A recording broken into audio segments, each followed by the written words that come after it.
नमस्कार नमस्कार दोस्तों, स्वागत है आपका इस सीरीज़ में। इसको हम कहते हैं बीडीएम या तो डिसीजन मेकिंग कोर्स। पहले मैं इसको कहा करता था बेस्ट डिसीजन मेकिंग कोर्स, लेकिन फिर मुझे लगा कि मैं डिसीजन मेकिंग बना रहा हूँ और ख़ुद ही बोल रहा हूँ कि मेरा कोर्स बेस्ट है। ये मैं थोड़ी डिसाइड करूँगा, ये तो पब्लिक डिसाइड करेगी जो देखेगी। और मुझे ये लगता है कि क्लास थर्ड या फोर्थ से, बल्कि और पहले से, बट एटलीस्ट थर्ड या फोर्थ से बच्चों को ये एक सब्जेक्ट होना चाहिए, डिसीजन मेकिंग। ये कैसे आप डिसीजन लेते हो। इसका एक एआई ऐप भी होना चाहिए जिसमें कि आप एआई से पूछें कि मैं ये डिसीजन लेना चाहता हूँ और बताओ ये सही है कि गलत, और फिर वो आपको बता सके कि ये कितना % सही है। बिकॉज हम सब जब डिसीजन लेते हैं ना तो फ्यूचर के रिजल्ट के लिए लेते हैं और सब कुछ अस्थिर होता है। तो इस संदर्भ में मेरी बहुत मदद की है, बहुत ज़्यादा मदद की है डैनियल कानामैन ने। अभी कुछ दिन पहले ही उन्होंने अपने आप को, अपने शरीर को छोड़ा है, और मेरे लिए वो इतने ही इम्पॉर्टेंट है जितने भगवान कृष्ण इम्पॉर्टेंट होंगे या जिड्डू कृष्णमूर्ति होंगे। मतलब कोई बड़ा फिलोसोफर, ये इस टाइप के कोई फिलोसोफर नहीं थे, ये एक साइकोलॉजिस्ट थे जिनको इस किताब को लिखने के लिए, थिंकिंग फास्ट एंड स्लो किताब लिखने के लिए नोबेल प्राइज़ मिला था। दुनिया का सबसे बड़ा इनाम मिला था, और वो भी इकोनॉमिक्स के लिए।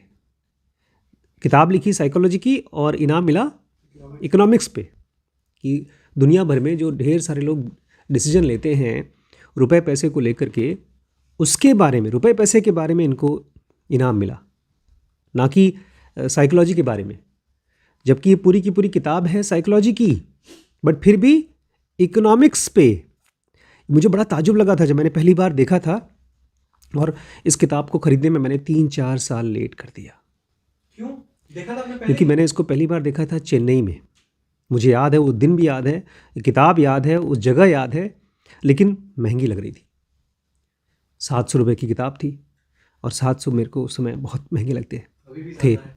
अब इस किताब के लिए तो मैं 10,000 15,000 रुपये आराम से दे दूँगा। और अगर मुझे इस लाइब्रेरी में से केवल 10 किताबें बचानी होंगी तो उसमें से एक किताब ये रहेगी। खाली मेरे लिए नहीं, इंसानियत के लिए। मान लीजिए दुनिया में हम लोग स्पेसशिप में जा रहे हैं, किसी और ग्रह पे जा रहे हैं, और सब खत्म होने वाला है, और बताया गया है कि डॉक्टर आशीष शुक्ला आप 10 किताब अपनी मर्जी से बचा सकते हैं, ताकि धरती की इंटेलिजेंस को हम 9,000 में, तो उसमें ये किताब आएगी, थिंकिंग फास्ट एंड स्लो। तो उसका सबसे पहला वीडियो है आज। इसका इंट्रोडक्शन मैंने नहीं बनाया है, इसका फर्स्ट चैप्टर भी मैंने फर्स्ट चैप्टर से बनाया है, बट मुझे लगता है कि इंट्रोडक्शन तो डिज़र्व करता है। थिंकिंग फास्ट एंड स्लो का हर एक शब्द डिज़र्व करता है। ये खोज रहे हैं क्या आप? अरे मैं ही खोज रहा था उससे। ये देखिए दोस्तों, मैंने एक नई किताब मंगाई है, इसकी हार्ड बाउंड। ये गंदी मत करिएगा, ये तुम। हाँ नहीं, मैं पेंसिल से करूँगा, और कुछ भी करूँगा। ये भगवान का दिया हुआ एक बहुत बड़ा आशीर्वाद है। किताब बहुत मुश्किल है, और मैं भगवान से प्रार्थना करूँगा कि मुझे इस लायक, अगर वो समझते हैं कि मैं इसको अंजाम दे सकूँ, तो प्लीज़ मेरी मदद करिएगा इसको आप तक पहुँचाने में। और मैं केवल इसको ट्रांसलेट नहीं करना चाहता हूँ, मैं चाहता हूँ कि इसको हम लोग इस्तेमाल करें। मैं चाहता हूँ हम लोग ऐसा एक डिसीजन ऐप बनाएं जिसमें लोग अपने डिसीजंस डालें और लोगों को उसमें बता सके कि कितनी प्रॉबिलिटी सही है, क्या है, गलत है। तो इंट्रोडक्शन से शुरू करते हैं, और आज की क्लास का नाम है, खैर नाम तो रख ही दिया है, this should be a subject in every class. और शुरू से ही ये पहले ही लाइन से ये छक्का चौका मारते हैं। मतलब हर एक लाइन में इनके इंसाइट मिलेगा अगर आप लोग ध्यान से सुनेंगे तो। डैनियल कानामैन कह रहे हैं कि हर एक लेखक जब कोई किताब लिखता है तो वो यही सोचता है कि उस किताब को पढ़ के पढ़ने वाले लोगों को थोड़ा सा कुछ लाभ मिले, उनको फ़ायदा हो। बोलते हैं मुझसे ऐसी कोई उम्मीद मत करिएगा, मेरी किताब में से ये मत उम्मीद करिएगा कि आपको कोई ज्ञान मिलेगा, कोई फ़ायदा होगा।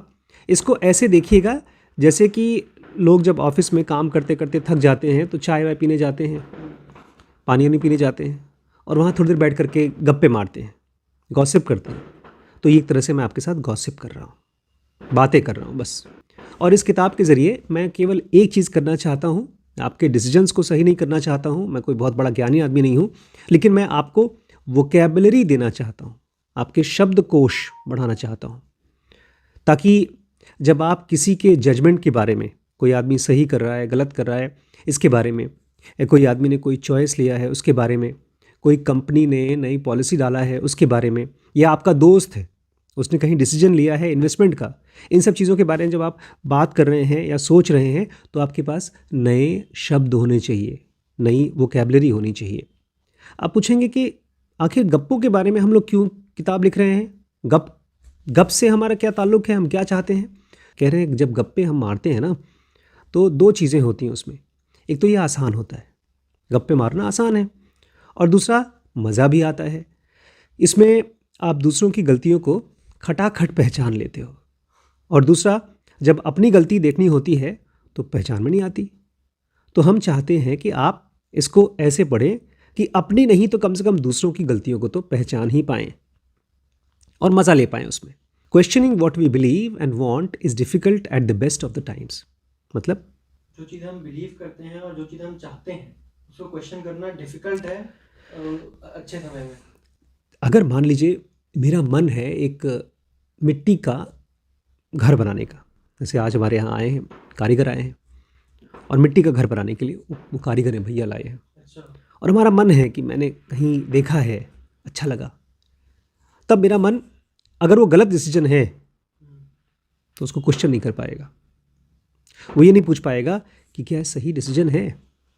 अगर मेरा मन है मोबाइल ख़रीदने का, एप्पल का मोबाइल ख़रीदने का या सैमसंग का S सीरीज़ का मोबाइल ख़रीदने का, कुछ भी काम करने का मेरा मन है, तो हम उस चीज़ को क्वेश्चन नहीं करेंगे। हम ये नहीं पूछेंगे अपने आप से क्या ये सही डिसीजन है। आजकल मैं चैट जीपीटी से जब ये क्वेश्चन पूछता हूँ तो मुझे खुद के ऊपर ताज्जुब आता है। मैं उसको पूछूंगा चैट जीपीटी ये बताओ कि मैं अपने कोर्स में इस किताब को जिनोगा को पढ़ाना चाहता हूँ, तो कोई नई बात बताओ इसके बारे में, तो बता देगा। फिर जब मैं थोड़ा सा फ्रेश होऊंगा, मेरा मन शांत होगा, तो मैं बोलूँगा अरे चैट जीपीटी सुनो, मैं गलत क्वेश्चन पूछ रहा हूँ, तुम बताओ मुझे पूछना क्या चाहिए। तब वो नए तरीके से बताएगा। जैसे मैंने कल उसको पूछा कि मैं अपना कोर्स चलाना चाहता हूँ, ज़ेनोगीज़ बनाना चाहता हूँ, उसने ढेर सारा आइडिया बता दिया कि ऐसे ऐसे बिज़नेस ग्रो होगा। फिर मैंने कहा मेरा सारा पूछा पाछा हटाओ, मान लो तुम एक ज़ेनोगी हो मेरी जगह और तुम बहुत जल्दी ग्रो करना चाहते हो, तो क्या करोगे। मैंने तो उसको पूछा था कि मेरे कोर्सेज चलते हैं, मुझे ऑनलाइन कोर्स बेचना है, मुझे ऑफलाइन कोर्स करना है, मुझे ये करना है, मुझे वो करना है, तो उसने बता दिया भैया। लेकिन जब मैंने उसको पूछा अरे मुझे छोड़ो मैं गलत हूँ, तुम बताओ तुम्हारे हिसाब से क्या सही है, इसको बोलते हैं क्वेश्चनिंग वन सेल्फ, जो आमतौर पर लोग नहीं करते। जैसे अभी इनको लगता है, अनुज को लगता है कि हम चाय की दुकान खोलेंगे या खिचड़ी की दुकान खोलेंगे या कोई भी XYZ काम करेंगे, अगर मन करता है तो हम उस चीज़ को क्वेश्चन नहीं करेंगे कि ये सही भी है कि नहीं। जैसे हम लोगों ने जो लखनऊ में प्लॉट लिया, केवल इसलिए लिया क्योंकि बड़ी मम्मी का मन कर रहा था लखनऊ में एक प्लॉट लेने का, और वो गलत डिसीजन था। ऑलमोस्ट 6 लाख रुपए का डिसीजन हमारा बर्बाद हुआ। अच्छा, आप लोगों ने बातें करी थी? हम लोगों ने अखबार में बड़ा सा ऐड पढ़ा और मन था कि हमारा लखनऊ में एक प्लॉट होना चाहिए, और सस्ता था वो। नॉर्मली प्लॉट मिल रहे थे 10 लाख 15 लाख 20 लाख रुपए के। हमने एक फ्लैट भी देखा था 40 लाख रुपए का, और वो तो मिल रहा था मुश्किल से 6 लाख रुपए का, तो हम कूद पड़े उसमें। अब जब कोई दिमाग में नहीं आया कि कोई कैच भी हो सकता है, कोई क्वेश्चन करने का मन ही नहीं किया, बल्कि हमको लग रहा था कि हम तो लूट रहे हैं उसको, आदमी बेच रहा है। Questioning what we believe and want is difficult at the best of time. आप चाहे आप कितना भी समझदार हो, किसी चीज़ पर जिस पर आप बिलीव करते हैं और किसी चीज़ को आप मानते हैं, तो उस चीज़ में क्वेश्चन करना बहुत मुश्किल है। और जिस समय हमको सबसे ज़्यादा ज़रूरत है उस समय तो हम क्वेश्चन कर ही नहीं पाते। अपनी अगर बहुत तीव्र इच्छा से मन कर रहा है और इसी समय मुझे किसी हेल्प की ज़रूरत है, भैया बता दो डिवोर्स करूं कि ना करूं, शादी करूं कि ना करूं, उस समय हम अपने आप से क्वेश्चन नहीं पूछते कि सही है कि गलत। अच्छा। जिस समय सबसे ज़्यादा ज़रूरत है उस समय हम अपने अंदर में सवाल उठता ही नहीं, जो मन करता है हम वही करना चाहते हैं। अब बचपन में बच्चे यही तो करते हैं, पढ़ाई करने के समय वो टीवी देखते हैं क्योंकि उनको मन करता है। ये मन कर पूछने का मन नहीं करता कि करना चाहिए कि नहीं करना चाहिए। अच्छा, मैं इसको अलग तरीके से रखता हूँ। जैसे मैं हूँ, मुझे ड्रॉप आउट करना है और मैं मन बना लिया हूँ, हाँ। मैं आपके पास आता हूँ, बात करता हूँ, आप कुछ भी बता देंगे, मैं आपको सुनूंगा ही नहीं। बिल्कुल, आप इस बात, अगर आपके मन में ड्रॉप आउट करने का, कॉलेज छोड़ने का मन आ गया है, तो आप लॉजिक खोज लोगे, मुझे समझा देंगे, लेकिन इस बात के ऊपर कभी नहीं सोचेंगे कि क्या ये सही डिसीजन है। अच्छा। लेकिन कानामैन कहते हैं अगर हमारे आसपास के लोग हैं, बातचीत कर रहे हैं, हमसे नहीं बात कर रहे हैं, आपस में बातचीत कर रहे हैं, तो उस बातचीत से हम फ़ायदा उठा सकते हैं। मान लीजिए मैं कहीं किसी जगह पर प्लॉट खरीदने जा रहा हूँ और एक दोस्त है दूसरे दोस्त से बात कर रहा है, अरे तुम्हें पता है वो प्लॉट जो बिक रहा है वहाँ पर, उसमें तो आदमी लूट के भाग गया। फिर आपको लगा अरे भाई साहब मुझे नहीं खरीदना। लेकिन अगर मेरा मन है उस प्लॉट को खरीदने का और मैं दूसरों की बातों को नहीं सुनता हूँ, तब मैं उसको खरीदूंगा। और वहीं अगर मैंने दूसरों की बातचीत सुन ली, कोई मुझे समझा नहीं रहा है, मैंने ऐसे ही सुन लिया, तो हो सकता है मुझे उसका फ़ायदा हो जाए। जैसे गरिमा एक हफ्ते से यहाँ है, उसको बहुत मन नहीं कर रहा था कि हम लोग कुछ काम में इन्वॉल्व हों या बातचीत करें। वो इसलिए क्योंकि कह रहे हैं कानामैन हमारे बहुत से दोस्त हैं और हमारे कलीग्स हैं जो ऐसे ही जानते हैं कि हमने जो किया है उसके लिए वो कैसा फील करेंगे। मान लीजिए गरिमा अभी जाए और एक महंगा सा फ़ोन लेकर आ जाए, तो उसको पता है कि वैभव हंसेगा, उसको पता है बड़े पापा ताना मारेंगे। ये है, आपको स्पॉन्टेनियसली मालूम पड़ जाता है कि आपके दोस्त आपके चॉइसेस पर क्या करेंगे, हंसेंगे नहीं, क्या करेंगे। हो सकता है अगर ये एकदम सस्ता फ़ोन लेकर आ जाए 500 रुपये का, 1000 रुपये का, तो उसको पता है कि बड़े पापा बोलेंगे वेरी गुड बॉय, बहुत अच्छे से काम किया तुमने। ये इंट्यूटिवली हमको पता होता है। मान लीजिए गरिमा आए यहाँ पर और वो सोच रही है कि मैंने जो भी कांड किया है उसके लिए बड़े पापा मुझे डांटेंगे, ठीक, एंटिसिपेट कर रही है, इंट्यूटिवली जानती है।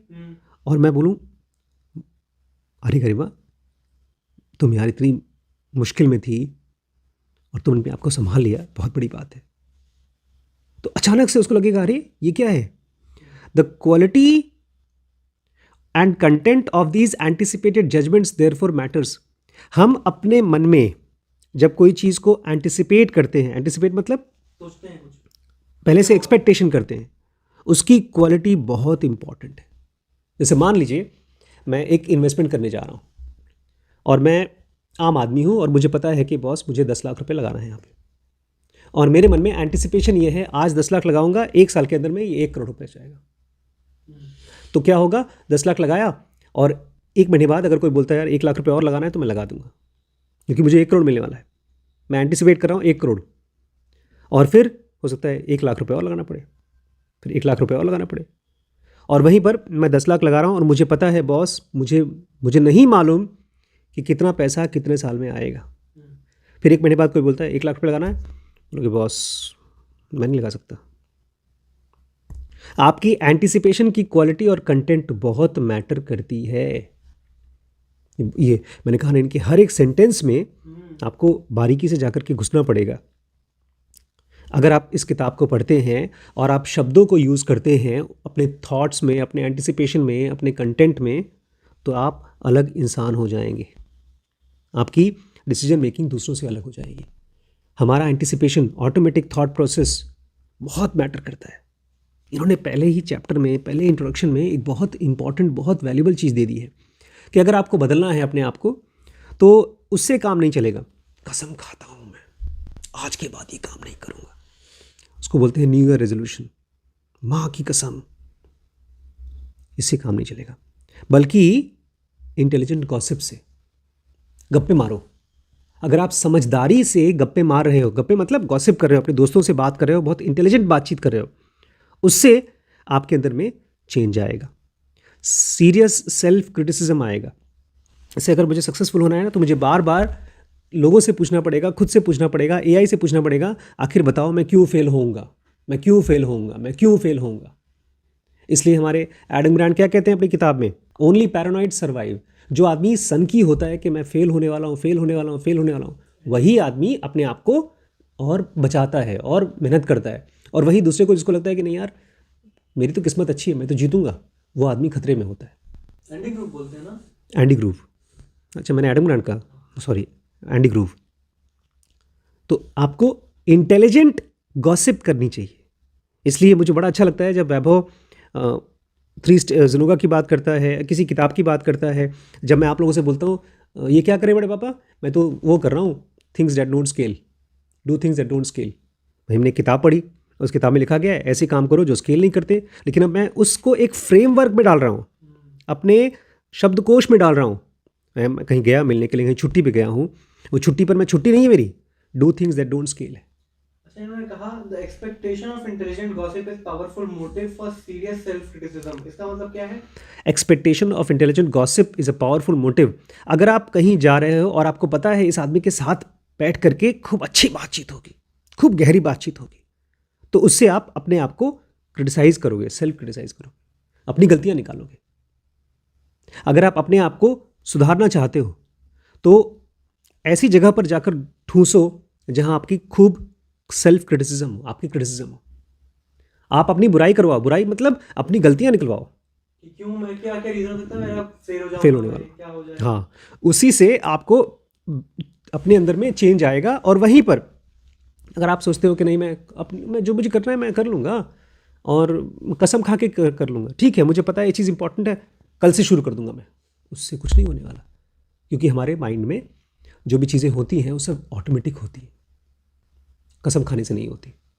तो ये था फर्स्ट पैराग्राफ, बहुत मुश्किल पैराग्राफ है, आगे चल के और मुश्किल होते जाएगा।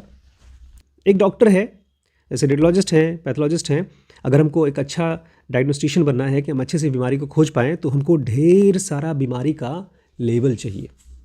जो 3 साल तक हम पढ़ाई करते हैं वो डिजीज़ के लेबल्स पढ़ते हैं, और उसके साथ साथ हम बीमारी को जोड़ते हैं, सिम्टम्स को जोड़ते हैं, और भी चीज़ों को जोड़ते हैं, खाना, सिगरेट, गुटखा, ऐसी चीज़ों को जोड़ते हैं। फिर हम ये भी सोचते हैं कि ये डेवलप कैसे होती है बीमारी, और इस बीमारी का कॉन्सिक्वेंस क्या होता है।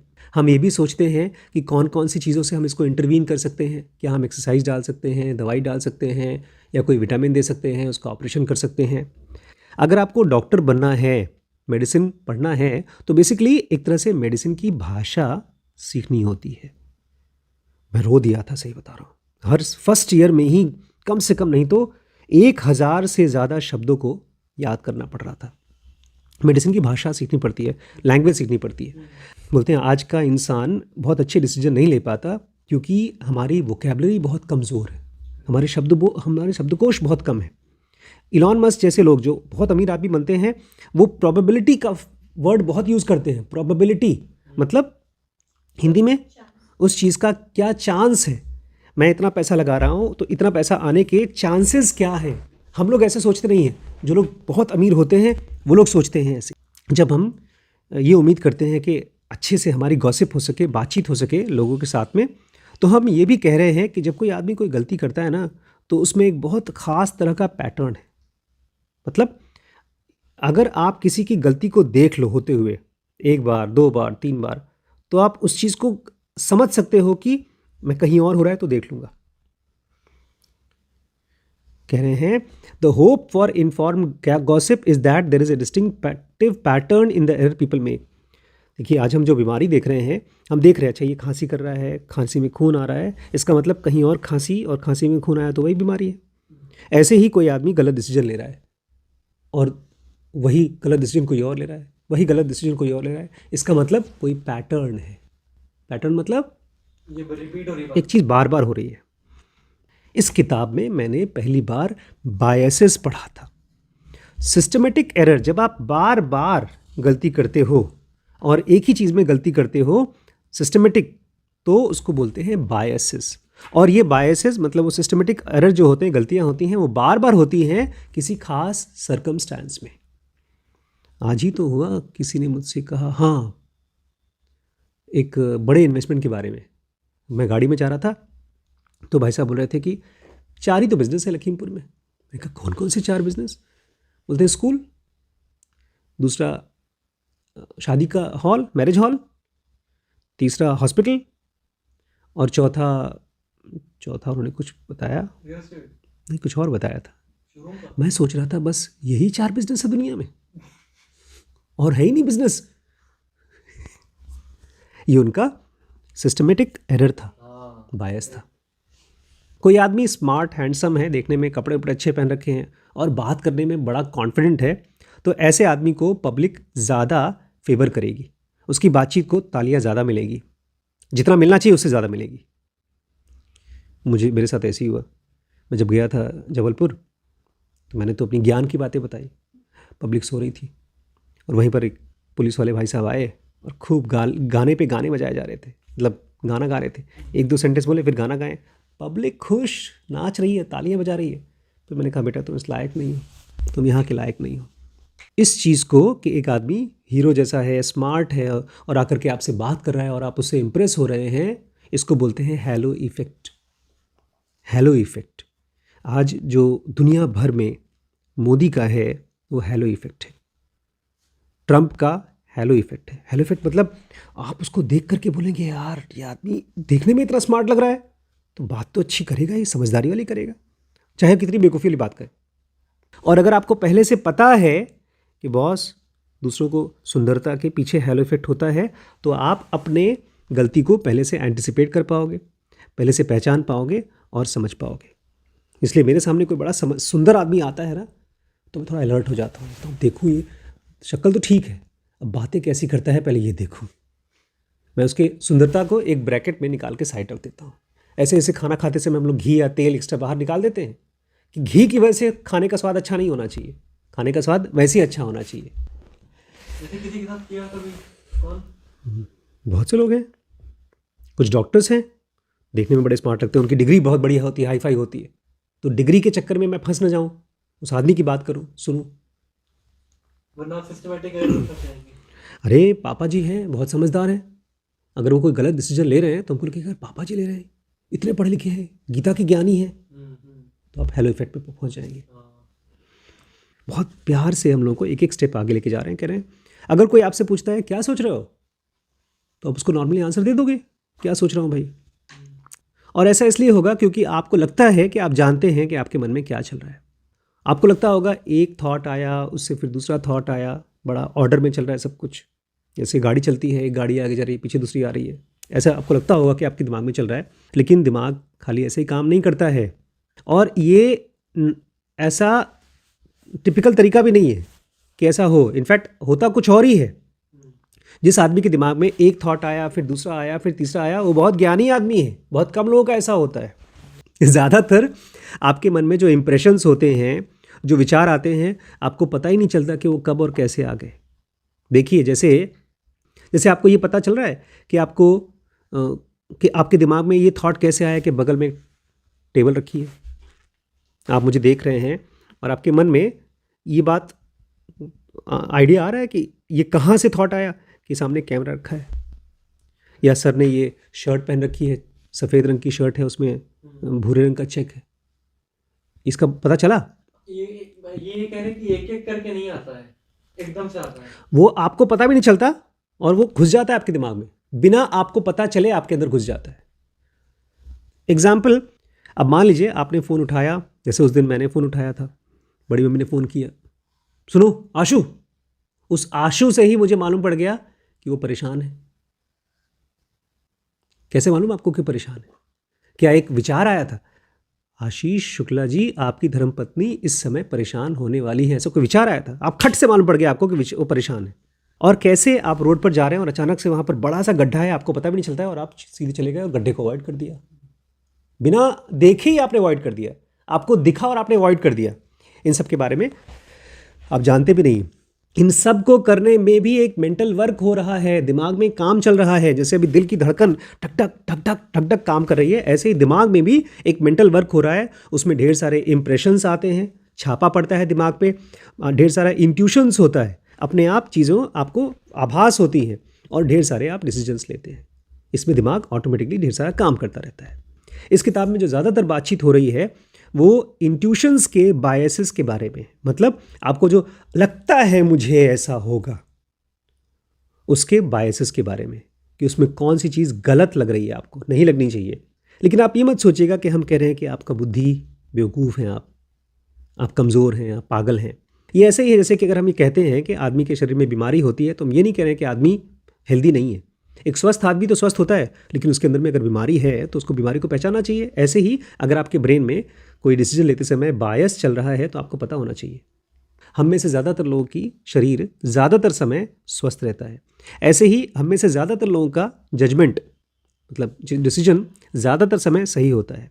जैसे जैसे हम अपनी ज़िंदगी में आगे बढ़ते जाते हैं तो हमारे अंदर ढेर सारा इंप्रेशन आता है, उसी से तो हम गाइड होते हैं, अपनी फीलिंग्स से हम गाइड होते हैं, और हमारे अंदर में ढेर सारे कॉन्फिडेंस चलता रहता है कि हम ये काम करें और हो जाएगा, और वो जस्टिफाइड भी है, ऐसा ही होना चाहिए। लेकिन हमेशा हमको कॉन्फिडेंट नहीं होना चाहिए, बहुत जगहों पर हमें डरना चाहिए। बहुत बार हम तब भी कॉन्फिडेंट होते हैं जब हम गलत होते हैं और हमारी गलतियों को हम नहीं देख पाएंगे होने से पहले, कोई और देखेगा तो उसको अंदाज़ा लग जाएगा कि आदमी गलत कर रहा है। इसलिए मैं आपसे कह रहा हूँ, मेरे साथ आप यहाँ पर गप मारने आए हैं। वाटर कूलर कन्वर्सेशन मतलब चाय की टेकरी पे बैठकर गप्पे मारने आए हैं। इसीलिए आप अपने अंदर में जब भी कोई जजमेंट कर रहे हैं, कोई चॉइस कर रहे हैं और उसके अंदर गलती होने वाली है, उसको आप पहचान सके, देख सके और पकड़ सके, दूसरों में पहचान सके और फिर अपने आप में भी। और इसके लिए मैं आपको औजार दे रहा हूँ, शब्दों का औजार, शब्दकोश दे रहा हूँ और गहरा शब्दकोश दे रहा हूँ। कुछ जगहों पर तो अगर आप सही तरीके से पकड़ लिए इन बायसेस को तो आप अपने आप को बचा सकते हैं। कम से कम जो डिसीजन ले लिया, जो गलती आपने कर दी, उसमें नहीं तो आने वाले में, भविष्य में। गौतम बुद्ध भी यही कहा करते थे, दुनिया में दुख है, उसका कारण है और उस दुख के कारण को हम ख़त्म कर सकते हैं। जो आपने दुख झेल लिया उसको नहीं, जो दुख होने वाला है उसको। तो ये था हमारा सबसे पहला वीडियो डिसीजन मेकिंग का, जहाँ पर हमको इस पूरी सीरीज़ को देखना है एक इंटेलिजेंट गॉसिप की तरह, दोस्तों से जैसे बातचीत करते हैं। और यहाँ मज़ा आने वाला है। मैं तो ईमेल लिखूँगा मोदी जी को भी और योगी जी को भी कि इसको सब्जेक्ट बनाओ, हर एक स्कूल में पढ़ाओ। हम लोग वही करते हैं जो हमारा मन करता है, लेकिन हमारे मन में अगर कोई चीज़ गलत कर रहा है तो हमें पहचान में आना चाहिए शब्दों से। मान लीजिए आप गए हैं दुकान में और आप तो खैर गुटखा खाते हैं, तंबाकू खाते हैं, मान लीजिए आपका बेटा नहीं खाता और उसको भी मन कर रहा है, तो आप उसको रोकेंगे। लेकिन यहाँ पर ये कह रहे हैं कि उस बच्चे के अंदर में खुद ब खुद इस चीज़ का एहसास हो जाए कि ये गलत है। अभी ये मत पूछिए कि कैसे होगा, अभी ये पूछिए कि कैसे मैं पहचानूंगा उस गलती को। क्योंकि जिस समय आप डिसीजन लेते हैं उस समय आप अकेले होते, कोई और नहीं होता आपको रोकने वाला। हमारा शरीर अपने आप को बचाने के लिए बहुत सक्षम है।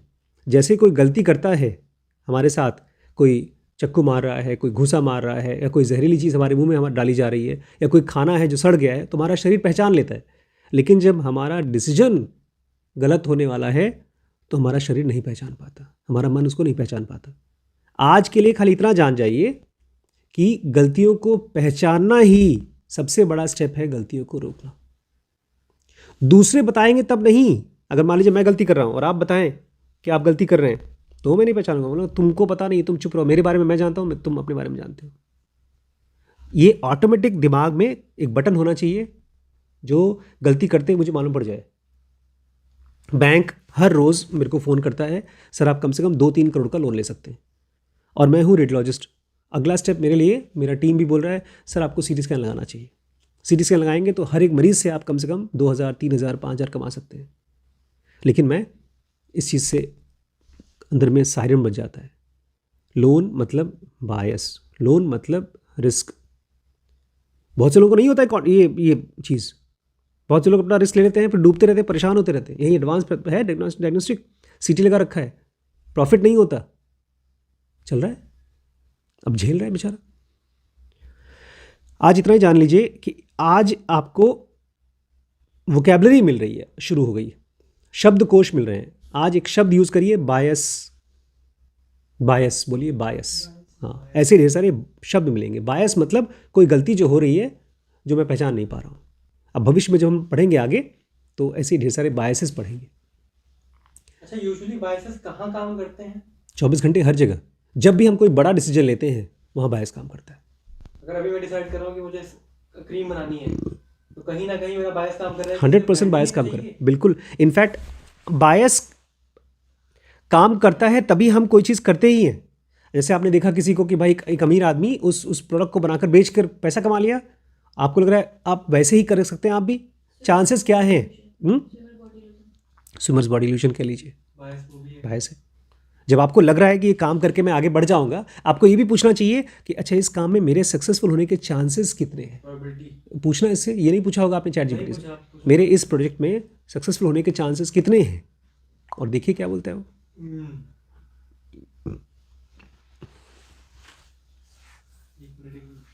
बंद नहीं किया मैंने।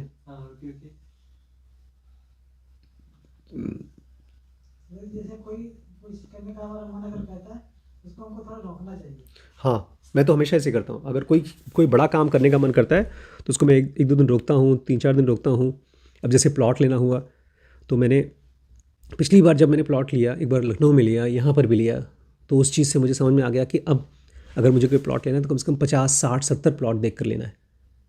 तो मैं ज़्यादा प्लॉट ले रहा हूँ, देख रहा हूँ। मुझे उससे एक आइडिया पड़ रहा है कि कहाँ कहाँ पर क्या रेट चल रहा है। अगर हमने 10 खेत ना देखे होते तो उस खेत के बारे में नहीं पता चलता कि अच्छा है कि बुरा, है ना। आते ही आपने भी मुझे मुस्कुरा कर बोला सर ये तो ज़्यादा अच्छा है। अगर हम नहीं देखते तो शायद कोई भी एक प्लॉट लेकर के खेत को देख ही लेते। जैसे किसी किसी की बात होती है, हमारा मन नहीं कहता कि हम तो सही हैं, उस बात को मानने तैयार ही नहीं होता कि हम भी गलत हैं। अपने आप से पूछना चाहिए। और अब आपको जो मैंने दिया उसमें पूछा करिए कि इस चीज़ में मेरी कौन कौन सी गलतियाँ हो सकती हैं, इसमें मैं क्यों फेल हो सकता हूँ, कौन सी मैं मिस्टेक कर रहा हूँ जो मुझे पता ही नहीं है। ऐसे सवाल पूछिए ज़्यादा से ज़्यादा। 95% chances of your failure if you do what everyone else does. ये कह रहा है यूजुअली तो 90% स्टार्टअप फेल हो जाते हैं। और इसको मैंने जैसे बता रखा है कि हम लोग पहले टेस्ट कर रहे हैं ऐड रन करने के बाद। लिख रहा है you have no ego about pivoting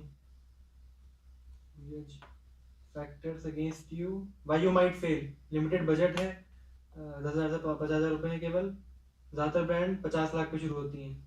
तो solution stay ultra lean, get pre orders. Establish distribution नहीं है, product market fit is unclear, product most skin care brands die due to no repeat customers. आज मुझे भाई साहब ने बताया मामा अर्थ के रिपीट कस्टमर्स नहीं है। कौन बोला? कौन बोला? एक इन्वेस्टर ने। क्या बोला उसने? मामा अर्थ जो है कंपनी है जिसकी 2,000 करोड़ की वर्थ है, उसका खर्चा 5,000 करोड़ है, और उसका रिव्यू भी बहुत गंदा है। उसके रिपीट कस्टमर्स नहीं। वो मैं जिससे मांग रहा हूँ मामा अर्थ को देती है क्रीम। रिव्यू अच्छा नहीं है। हाँ, ये किसने बताया? किस इन्वेस्टर ने? एक सचिन जी ने बताया। तो दोस्त Final question for you. Are you ready to move like 30% probability founder or do you want to rethink the approach? 30% probability है सक्सेसफुल हो गया आप या नहीं? तो इस तरह से दोस्तों आज की डिसीजन मेकिंग की क्लास को हम यहीं ख़त्म करते हैं। ये पूरी की पूरी सीरीज़ अवेलेबल है dkbrains.com पे। BDM सीरीज़ है ये डिसीजन मेकिंग की। बहुत मुश्किल है लेकिन सही डिसीजन करने के लिए थोड़ी मुश्किल झेलनी पड़ेगी। तो जाके चेकआउट करिएगा dkbrains.com पे।